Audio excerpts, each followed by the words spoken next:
Assalamualaikum warahmatullahi wabarakatuh. Perkenalkan, nama saya Elsa Kaugili. Di sini saya sebagai perwakilan kelompok Ultraman dalam tugas presentasi sistem operasi secara online tentang priority scheduling. Sebelum itu, saya akan memperkenalkan anggota kelompok Ultraman yang terdiri atas 6 orang. Yang pertama yaitu ketua kelompok Mahardika Wildan Fitrian dengan NIM 21114036.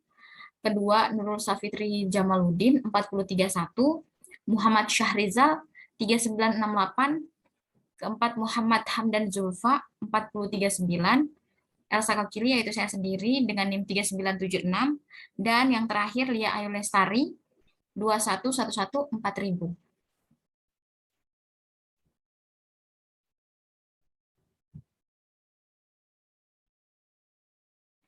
Algoritma penjadwalan.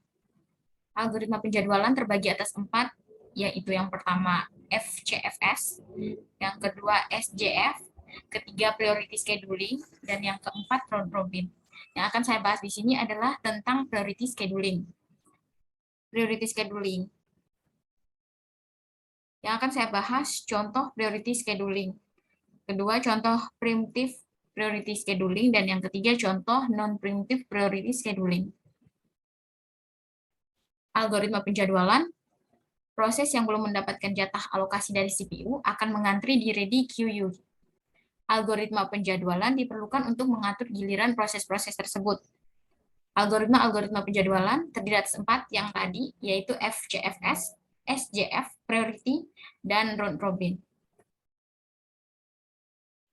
Tiap proses diberi skala prioritas. Proses yang mendapatkan prioritas tertinggi 1 mendapatkan jatah waktu proses pertama sampai urutan paling terendah atau terakhir. Jika beberapa proses memiliki prioritas yang sama, akan digunakan algoritma FCFS. Prioritas meliputi waktu, memori, banyaknya file yang dibuka, dan perbandingan antara rata-rata input-output burst dengan rata-rata CPU burst. Algoritma priority scheduling dapat bersifat preemptif atau non-preemptif. Jika ada proses P1 yang datang pada saat P0 sedang berjalan, akan dilihat prioritas P1. Jika prioritas P1 nilainya lebih dari P0, maka pada preemptif P0 akan dihentikan dulu dan CPU ganti dialokasikan untuk P1. Dan pada non-preemptif, algoritma tetap akan menyelesaikan P0 sampai habis CPU burst-nya dan meletakkan P1 pada posisi hand queue atau posisi antrian.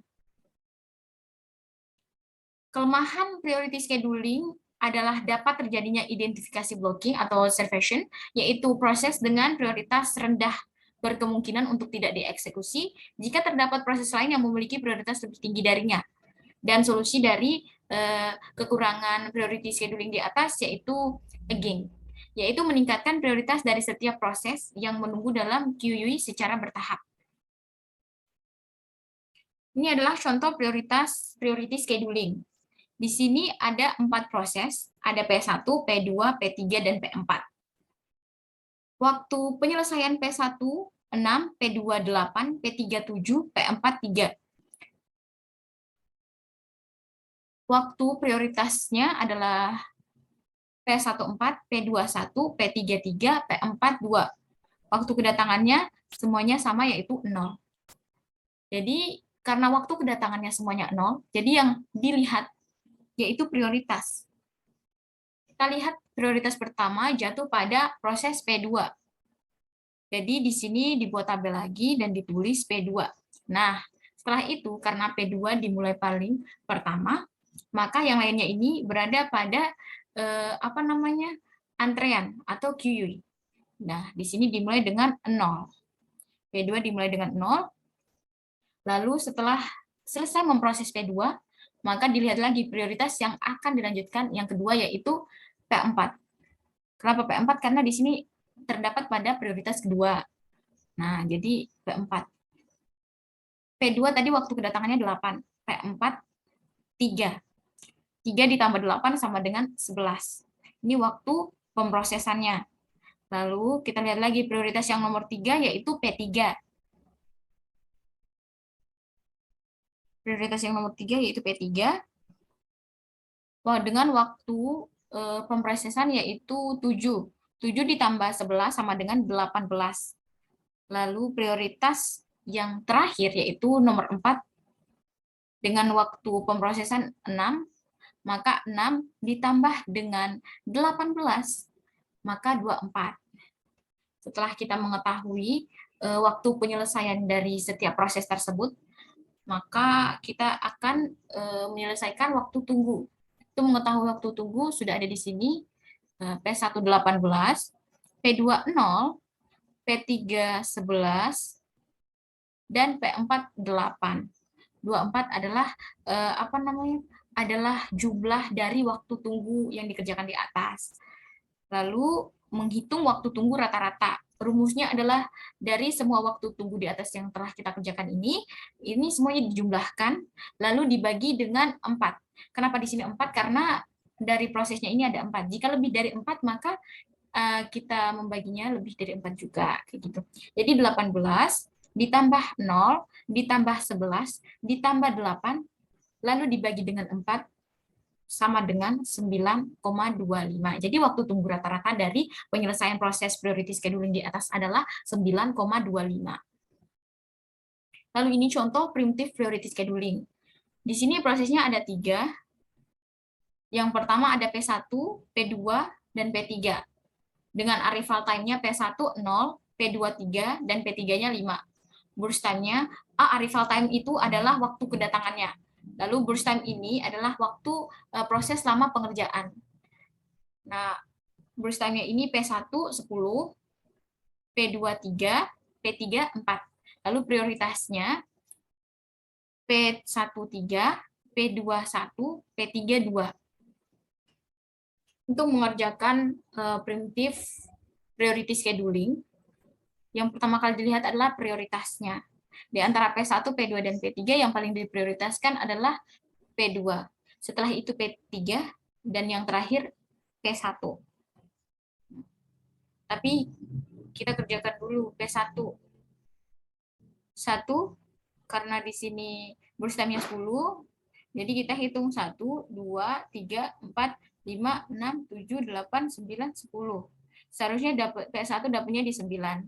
Tapi karena nilai P2 lebih besar daripada P1, maka pada detik kedua, P2-nya datang. Maka yang harus diselesaikan duluan adalah P2 karena nilainya lebih besar daripada P1. Burst time-nya P2 adalah 3. Jadi setelah diberhentikan sementara P1-nya lanjutkan dengan P2. Burst time-nya adalah 3. Jadi kita hitung dari setelah 2. 1, 2, 3. Setelah itu diutamakan duluan lalu P3.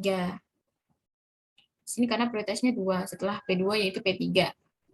Di sini burst time-nya 4. Jadi kita hitung 1, 2, 3, 4.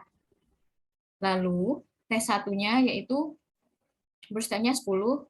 Karena tadi sudah dikerjakan lalu diberhentikan secara paksa. Lalu ini 10 dikurang 3 sama dengan 7. Jadi setelah P3 lalu dilanjutkan dengan P1.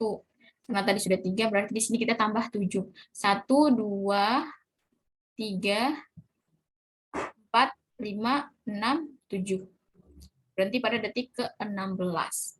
Lalu di sini city composition time, waktu diberhentikan. Bagaimana cara mengetahui waktu diberhentikan di sini? Sudah di sini. P1 waktu diberhentikannya 17. Nah, kenapa di sini 17? Harusnya kan 16, tapi karena di sini ditambahkan 1. Jadi 17 di sini. Lalu P2 waktu diberhentikannya kan seharusnya 5, tapi karena ditambahkan 1 jadi 6. Lalu P3 harusnya 9 jadi 10 karena ditambahkan 1. Lalu TAT turnaround time, TAT sama dengan rumusnya yaitu si CT dikurang AT.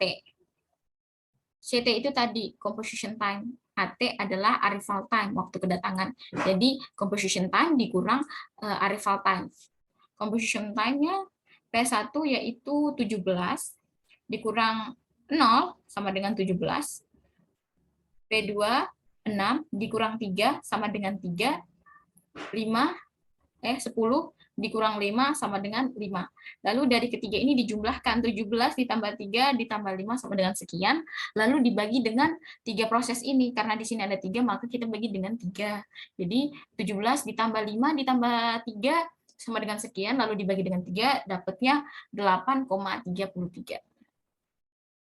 Lalu wasting time, untuk menghitung wasting time rumusnya adalah TAT dikurang BT. TAT ini tadi turnaround time dikurang BT. BT itu apa? BT itu burst time, waktu proses pengerjaan. Nah, jadi 17 dikurang 10 sama dengan 7, 3 dikurang 3 sama dengan 0, 5 dikurang 4 sama dengan 1. Sama seperti turnaround time tadi, dijumlahkan lalu dibagi dengan 3. Jadi 7 ditambah 0 ditambah 1 sama dengan 8, lalu dibagi dengan 3. Dibagi dengan 3 dapatnya 2,67. Keterangan di sini, proses P1 akan dihentikan terlebih dahulu dan dilanjutkan P2 sampai selesai. Lebih diutamakan P2 karena nilai prioritasnya lebih tinggi dibandingkan P1. Lalu ini ada contoh non-preemptive priority scheduling. Di sini sama, ada 3 proses juga. Ada P1, P2, P3. Arrival time waktu kedatangan P1 adalah 0. Waktu kedatangan P2, 0. P3, 5. Burst time-nya 10. Burst time-nya P2, 3. Burst time-nya P3, 4. Prioritasnya P1 itu dia berada pada prioritas ketiga. P2 berada pada prioritas pertama. Dan P3 dia berada pada prioritas kedua. Lalu ini ingin dikerjakan, tapi arrival time-nya ada yang sama. Ini waktu kedatangan P1 dan P2 yang pertama. Karena bingung ingin menyelesaikan yang mana duluan, maka kita lihat prioritasnya dulu. Ternyata yang di prioritas pertama yaitu P2.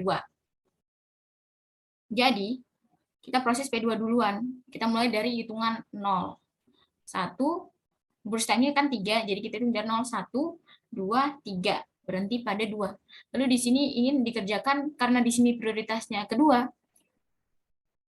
Tapi karena proses arrival time-nya P2 sama P1 itu berbarengan, datangnya berbarengan, bersamaan, maka setelah P2, lalu yang akan dikerjakan adalah P1. Karena arrival time-nya ini P1 sama P2 sama, jadi setelah P2 dikerjakan lagi P1. Ini burst time-nya 10, jadi kita hitung setelah 2. 1, 2, 3, 4, 5, 6, 7, 8, 9, 10. Dia berhenti di detik ke-12.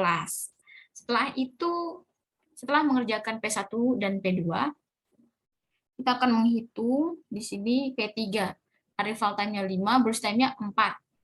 Jadi, waktu lama pengerjaannya 4 detik, kita hitung setelah 12, 13. 1, 2, 3, 4. Berhenti di 16. Lalu kita hitung composition time-nya, waktu diberhentikan.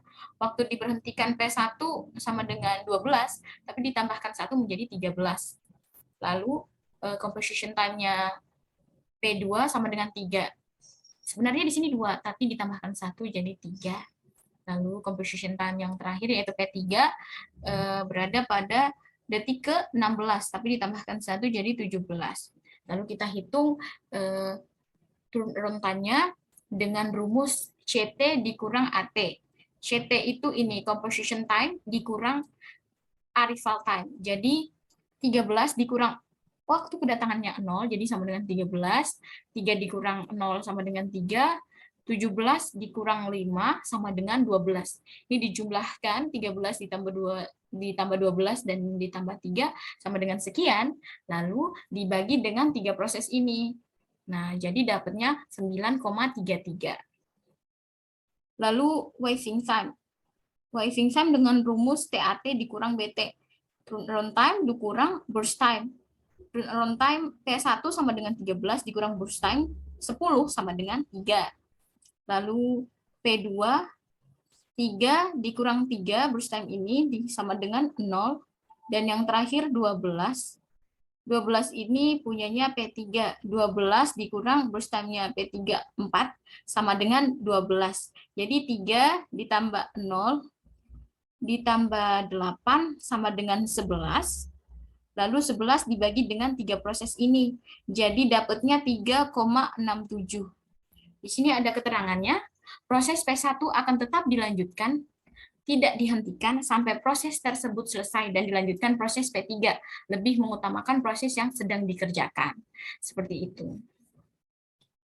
Baik, itu saja penjelasan dari presentasi priority scheduling. Jika ada salah-salah kata atau tindakan, saya mohon maaf yang sebesar-besarnya. Wabillahi taufiq wal hidayah. Wassalamualaikum warahmatullahi wabarakatuh.